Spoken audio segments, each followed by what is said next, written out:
आज अपन देखते हैं कि पॉलीमॉर्फिज्म क्या रहता है। ठीक है, ये भी एक ऑब्जेक्ट ओरिएंटेड प्रोग्रामिंग लैंग्वेज का एक फीचर्स है। पॉलीमॉर्फिज्म जो एक्चुअल में एक वर्ड जो है ये दो अलग अलग वर्ड से बना हुआ है। एक रहता है पॉली और दूसरा रहता है मॉर्फ। ठीक है, पॉली और मॉर्फ का मतलब रहता है, पॉली का मतलब रहता है more than one and morph का मतलब रहता है फॉर्म्स, मतलब मोर देन वन फॉर्म्स। ठीक है, तो अब किस तरह से सी शार्प के अंदर पॉलीमॉर्फिज्म को हमने अचीव किया। ठीक है, तो बेसिकली हमारे पास तीन अलग अलग तरीके हैं जिसके थ्रू हम पॉलीमॉर्फिज्म अचीव कर सकते हैं सी शार्प में। फर्स्ट ऑफ ऑल क्या रहता है, मेथड ओवरलोडिंग, जिसको हम ऑलरेडी देख चुके हैं ना, कि मतलब हम क्या कर सकते हैं कि एक ही नाम की एक से ज़्यादा मेथड्स बना सकते हैं। ठीक है, फॉर एग्जांपल एक बार और देख लो, ये एक एग्जांपल और है मेथड ओवरलोडिंग का। उसमें एक क्लास बनी हुई है माय क्लास करके। उस माय क्लास में देखो यहाँ पर माय क्लास और माय क्लास दो कंस्ट्रक्टर बने हुए सेम नेम से, है ना, जिसको बोलेंगे हम कंस्ट्रक्टर ओवरलोडिंग। ठीक है, और इसी तरह से यहाँ पर देखो सम सम सम, है ना, लेकिन इसके पैरामीटर्स जो हैं वो अलग अलग हैं। ठीक है, यहाँ इंटीजर टाइप का एक्स वाई है, यहाँ फ्लोट टाइप का एक्स वाई है, और यहाँ पे दो फ्लोट और एक इंटीजर है। ठीक है, तो सेम नेम मेथड्स, है ना, but with different number of parameters और डिफरेंट टाइप्स ऑफ पैरामीटर्स। ठीक है, तो ये चीज़ कहलाती है आपकी मेथड ओवरलोडिंग। एक्चुअल में फंक्शन लिखा हुआ, लेकिन इसी को फंक्शन को हम मेथड बोलते हैं, तो ये मेथड ओवरलोडिंग हो गई आपकी। ठीक है, तो इस तरह से हम कंस्ट्रक्टर और मेथड्स को दोनों को ओवरलोड कर सकते हैं। ठीक है, तो देखो पॉलीमॉर्फिज्म, है ना, कि मोर देन वन फॉर्म्स, इसका मतलब हमारे पास माय क्लास कंस्ट्रक्टर जो है इसके एक से ज़्यादा अलग अलग फॉर्म्स हैं।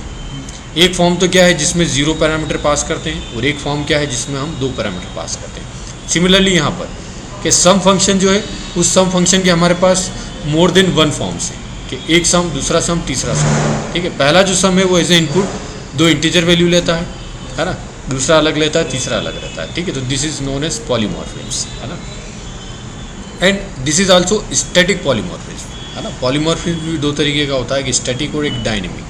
ठीक है, स्टैटिक का मतलब क्या रहता है कि ये मतलब आपका कंपाइल टाइम पर ही ये डिसाइड हो जाता है कि कौन सा फंक्शन कॉल होगा, कौन सी मेथड कॉल होगी। ठीक है, तो देखो एक्चुअल में क्या है कि जैसे मैंने कोई प्रोग्राम बनाया है ना, तो प्रोग्राम में मैंने कहीं पर सम फंक्शन को कॉल किया है। ठीक है, और उस सम फंक्शन के कॉलिंग में मैंने अगर 2 इंटीजर वैल्यू पास कर रखी है, तो मैं उस कॉलिंग को देखकर ही बता सकता हूँ कि ये कौन से सम फंक्शन से एसोसिएट रहेगा। ठीक है, अगर 2 इंटीजर वैल्यू है तो कौन सा वाला फंक्शन कॉल होगा आपका, ये वाला, है ना, क्योंकि इसमें पैरामीटर 2 है। तो ये क्या हो गया, पहले से ही फिक्स है ना, मतलब एग्जीक्यूशन के टाइम पर ये चीज़ चेंज नहीं होने वाली है। ठीक है, तो ये चीज़ कहलाती है आपकी कंपाइल टाइम पॉलीमॉर्फिज्म। ठीक है, उसी तरह से एक होता है आपका मेथड ओवरलोडिंग, ओवरराइडिंग। ठीक है, ओवरलोडिंग तो हमने देख लिया, मेथड ओवरराइडिंग। ठीक है, अब इस मेथड ओवरराइडिंग में क्या होता है ये हमको देखना है। For method overriding I just go to the visual studio and create a new project, है ना। हम एक प्रोजेक्ट क्रिएट कर लेते हैं, और प्रोजेक्ट मैंने ले लिया है कंसोल एप्लीकेशन। ठीक है, और वो सी शार्प प्रोजेक्ट मैंने पहले भी बताया था कि आपको कि ये प्रीवियसली आप जो भी लोकेशन सेव करके रखोगे वही रहेगी। और इस कंसोल एप्लीकेशन को मैंने नाम दे दिया डेमो, और हम क्या ले रहे हैं, मेथड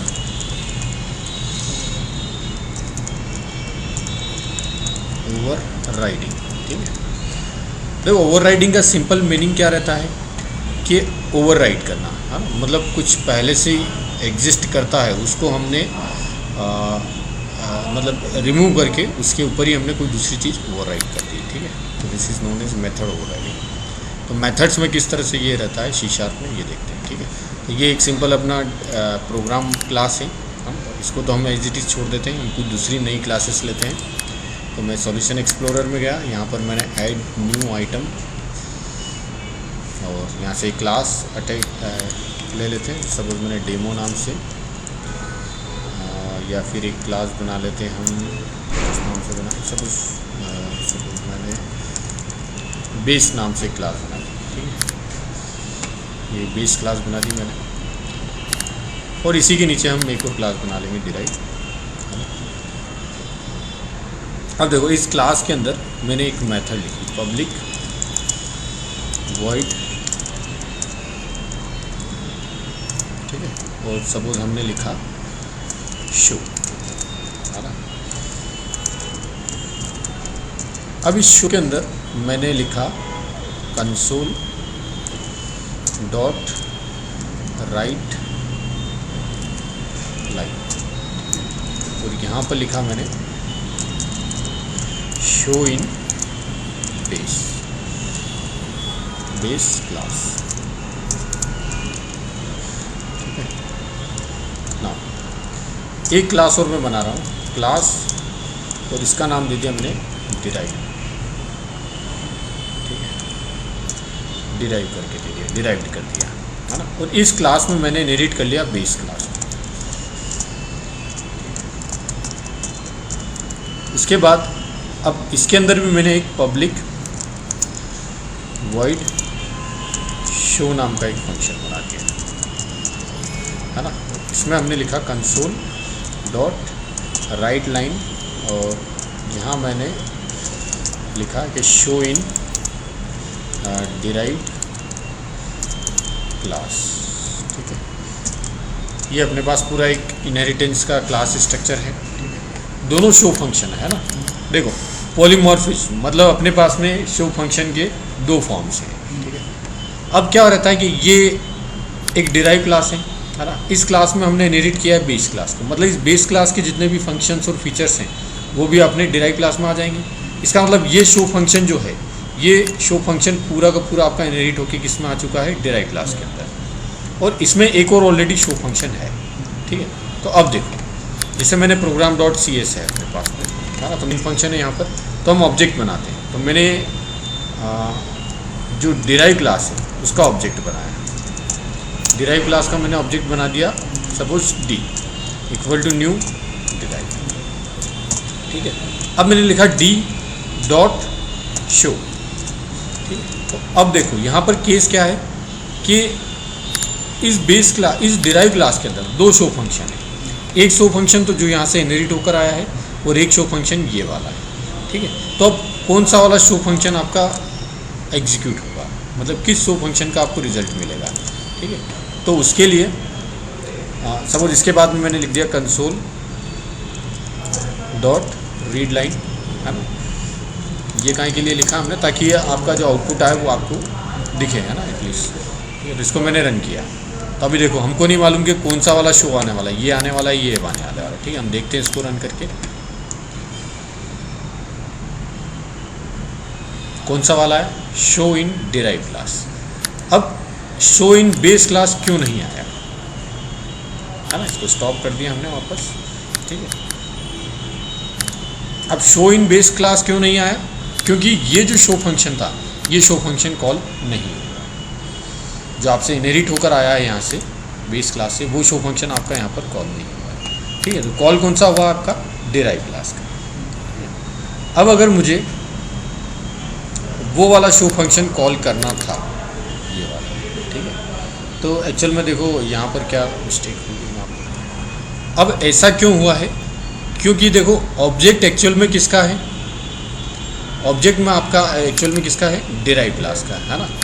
तो और ऑब्जेक्ट वेरिएबल भी किस क्लास का है, डिराइव क्लास का। तो दोनों ही डिराइव क्लास के हैं। तो आपका जो फंक्शन प्रेफरेंस मिलता है वो किसको मिलेगा, आपकी डिराइव क्लास में मिलेगा। तो जो पहले इसका एक्चुअल फंक्शन है उसको कॉल होगा, और अगर वो नहीं है, अगर ये शो फंक्शन नहीं होता, है ना, तो आपका, अगर सपोज इसको मैंने कमेंट कर दिया, ठीक है, और अगर मैंने इसको रन किया, तो अब आपका क्या आ रहा है, शो इन बेस क्लास। मतलब अगर डिराइव क्लास के अंदर शो फंक्शन नहीं है, ठीक है, तो फिर आपको बेस क्लास वाला जो शो फंक्शन इनहेरिट होकर आया है उसको प्रेफरेंस मिलेगा। लेकिन अगर ये फंक्शन है तो प्रेफरेंस किसको मिलेगा, इसको मिलेगा। लेकिन अगर देखो इस प्रोग्राम में अगर मैंने ज़रा सा चेंज कर दिया, मैंने यहाँ पर लिख दिया बेस, तो अब आपका ऑब्जेक्ट जो है एक्चुअल में वो तो है डिराइव क्लास का, लेकिन ऑब्जेक्ट वेरिएबल किसका है, बेस क्लास का, है ना। ये डी वैल्यू लिखा हुआ लेकिन है वो बेस क्लास का। अब अगर आप इसको रन करोगे तो आपको आउटपुट में मिलेगा शो इन बेस क्लास, है ना। जबकि अभी भी एक्चुअल में आपका ऑब्जेक्ट जो है वो है डिराइव क्लास का, है ना, लेकिन ऑब्जेक्ट वेरिएबल जो है वो किसका है, बेस क्लास का। तो अब प्रेफरेंस किसका हो गया सेट, आपका बेस क्लास वाला, ठीक है। लेकिन अगर इस केस में इस केस में मुझे क्या करना है, मुझे वही फंक्शन कॉल करवाना है। कौन सा वाला? जो डिराइव क्लास का है, मतलब ये वाला शो फंक्शन हमको कॉल करवाना है कि शो इन डिराइव क्लास लिखा हुआ है, ठीक है। तो एक्चुअल में हमें क्या करना पड़ेगा, हमें ये करना पड़ेगा कि जो ये शो फंक्शन ऊपर से आया है इनहेरिट होके इसमें, इसको हम ओवरराइट कर देंगे, है ना। अभी के केस में तो क्या है कि इसकी कॉपी भी है यहाँ पर और इसकी कॉपी भी है, मतलब एक ही शो फंक्शन की 2 कॉपी है। तो कभी कोई सी चलेगी, कभी कौन सी चलेगी, है ना। डिपेंड करता है कि किस क्लास का आपने ऑब्जेक्ट वेरिएबल बना रखा है। लेकिन हम चाहते हैं कि वो कंप्लीटली उसको ओवरराइट कर दें, ठीक है। तो उस केस में क्या रहेगा, देखो यहाँ पे एक वार्निंग भी आ रही है ना, ठीक है। ये कुछ वार्निंग है तो इसको अपन बाद में डिस्कस करेंगे। पहले तो आप ये देख लो कि अब इसको ओवरराइट करने के लिए हमको क्या करना पड़ेगा कि जो बेस क्लास है, इस बेस क्लास में जो आपने पब्लिक दे रखा है, इसको आपको वर्चुअल डिक्लेयर करना पड़ेगा, मतलब शो फंक्शन को वर्चुअल डिक्लेयर करना है, ठीक है। अब इस वर्चुअल का मतलब क्या है, एक्चुअल में वर्चुअल कीवर्ड क्या क्या शो करता है कि नॉट इन रियल, है ना। तो देखो इस वर्चुअल का इस बेस क्लास के लिए कोई मीनिंग नहीं है, ठीक है। इसका मीनिंग कब है, जब आप इसको इनहेरिट करते हो, है ना। तो देखो it is an permission to the derive class, कि अगर कोई भी क्लास बेस क्लास को इनहेरिट करती है तो उस क्लास के पास में ये राइट्स रहेंगे कि वो क्या कर सकती है कि ये जो शो मेथड है जो बेस क्लास की है, इस मेथड को ओवरराइड कर पाए।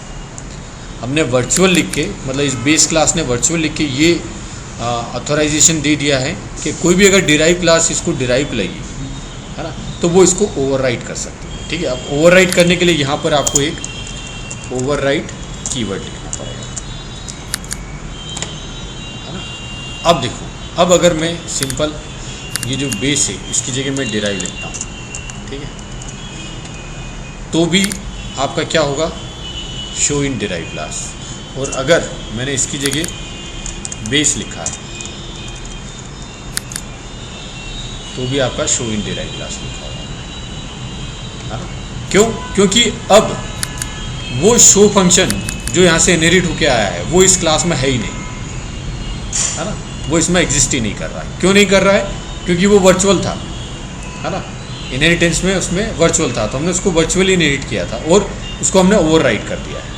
तो ओवरराइड का मतलब प्रीवियस खत्म और ये आपका नया फंक्शन चलेगा। तो अब आप चाहे ऑब्जेक्ट वेरिएबल जो है वो बेस क्लास का बनाओ या फिर डिराइव क्लास का बनाओ, उससे कोई फर्क नहीं पड़ेगा। आपका एक्चुअल ऑब्जेक्ट किसका है? डिराइव क्लास का, ठीक है। तो आपका वही फंक्शन एग्जीक्यूट होगा, ठीक है। तो this is basically known as function overriding, ठीक है। अगर आपसे वर्चुअल फंक्शन पूछा जाता है तो भी यही स्टोरी है, अगर आपसे ओवरराइडिंग का कंसेप्ट पूछा जाता है तो भी यही स्टोरी है, ठीक है। अगर आपसे क्या बोलते हैं मेथड ओवरराइडिंग, है ना, तो ये कंसेप्ट है। और अगर आपसे पॉलीमॉर्फिज्म में पूछा जाता है तो भी आपका यही कंसेप्ट है, ठीक है। क्योंकि ये भी देखो एक ही शो फंक्शन है अलग अलग, है ना, लेकिन हम क्या कर रहे हैं, अलग अलग प्लेस पर अलग अलग शो फंक्शन कॉल कर रहे हैं, ठीक है। Now third one polymorphism is method hiding, ठीक है। मेथड हाइडिंग में सिंपल मैं आपको पूरा प्रोग्राम बनाकर नहीं बता रहा हूँ, लेकिन जो बना हुआ है ऑलरेडी स्लाइड में वो आपको शो कर। यहाँ पर एक क्लास बनी हुई है रेक्टेंगल, ठीक है। उस रेक्टेंगल क्लास में कुछ लेंथ और विड्थ करके पैरामीटर्स दे रखे हैं, कुछ गेट एरिया करके फंक्शंस बना हुआ है। तो क्लास स्क्वायर में हमने रेक्ट नाम की जो क्लास है उसको इनहेरिट कर लिया है, ठीक है। और यहाँ पर पब्लिक, अब देखो यहाँ जो गेट एरिया है, तो रेक्टेंगल का जो एरिया रहता है वो हमको मालूम है लेंथ इंटू विड्थ रहता है, तो हमने रिटर्न लेंथ इंटू विड्थ कर दिया, ठीक है। लेकिन जो स्क्वायर रहता है, स्क्वायर का एरिया क्या रहता है, उसमें विड्थ जैसी चीज़ नहीं रहती है, ठीक है। एक ही डायमेंशन रहती है क्योंकि चारों उसकी जो साइड्स रहती हैं वो सेम रहती है, ठीक है। तो उसका जो एरिया रहता है उसकी डेफिनेशन क्या कहती है, लेंथ इंटू लेंथ, है ना। तो देखो इसकी लेंथ, इसकी डेफिनेशन अलग है गेट एरिया की और इसकी अलग है। तो हमें क्या करना है कि हमें दोनों फंक्शंस के अंदर, दोनों क्लासेस के अंदर अलग अलग गेट एरिया बनाना है, ठीक है। तो यहाँ पर हमने गेट एरिया बनाया, ठीक है, और यहाँ पर भी हमने गेट एरिया बनाया, ठीक है। लेकिन ये जो गेट एरिया फंक्शन है ये वाला, अगर मैं न्यू कीवर्ड का यूज़ नहीं करता हूँ, अभी फ़िलहाल के लिए इसको भूल जाओ, तो ये वही वाला केस हो जाएगा जो अभी शो फंक्शन में हो रहा था, है ना, कि जिस क्लास का ऑब्जेक्ट वेरिएबल उस क्लास का आपका फंक्शन कॉल हो रहा है। लेकिन हम ऐसा नहीं चाहते हैं, ठीक है। लेकिन हम ऐसा भी नहीं चाहते हैं कि हम उसको ओवरराइड करें। क्यों? क्योंकि हमारे पास में, मतलब इस स्क्वायर क्लास के पास में ऐसी कोई परमिशन है ही नहीं, ठीक है। हम ओवरराइड कब कर सकते हैं? जब ये गेट एरिया फंक्शन वर्चुअल है ना, लेकिन रेक्टेंगल क्लास ने ऐसी कोई फैसिलिटी हमको दी नहीं है, मतलब इस स्क्वायर क्लास को, इस रेक्टेंगल क्लास ने ऐसी कोई फैसिलिटी नहीं दी है कि आप इसको ओवरराइड कर पाओ। तो उस केस में हम क्या कर सकते हैं, हम मेथड को हाइड कर सकते हैं, है ना। तो हाइड करने का मतलब क्या होगा कि ये क्लास यहाँ से ये मेथड जो है गेट एरिया इस रेक्टेंगल क्लास से इनहेरिट होके इस स्क्वायर क्लास में आई तो है ना, लेकिन हमने अगर न्यू कीवर्ड का यूज़ करके वापस एक नई गेट एरिया मेथड बना ली है, ठीक है। तो ये न्यू कीवर्ड क्या करता है, ये पुरानी मेथड को हाइड कर देगा अगर है कोई एग्जिस्ट करती है इनहेरिटेंस के थ्रू आई हुई है तो, ठीक है, और ये नई मेथड को पूरी तरह से एक्टिवेट कर देगा। तो अगर आप अब किसी भी तरह का ऑब्जेक्ट वेरिएबल बनाओ, लेकिन अगर आपका ऑब्जेक्ट स्क्वायर क्लास का है और आपने गेट एरिया फंक्शन कॉल किया है, मेथड कॉल की है, तो आपका हमेशा गेट एरिया मेथड ही कॉल होगा जो स्क्वायर क्लास के अंदर डिफाइन है। क्लियर है। तो ये चीज़ क्या हो गई, मेथड हाइडिंग, कि न्यू कीवर्ड का यूज़ करके हमने इनहेरिटेड मेथड को हाइड कर दिया है, और ये जो नई मेथड है इस नई मेथड को हमने स्क्वायर क्लास के लिए एक्टिव मेथड बना दिया। तो this is known as method hiding.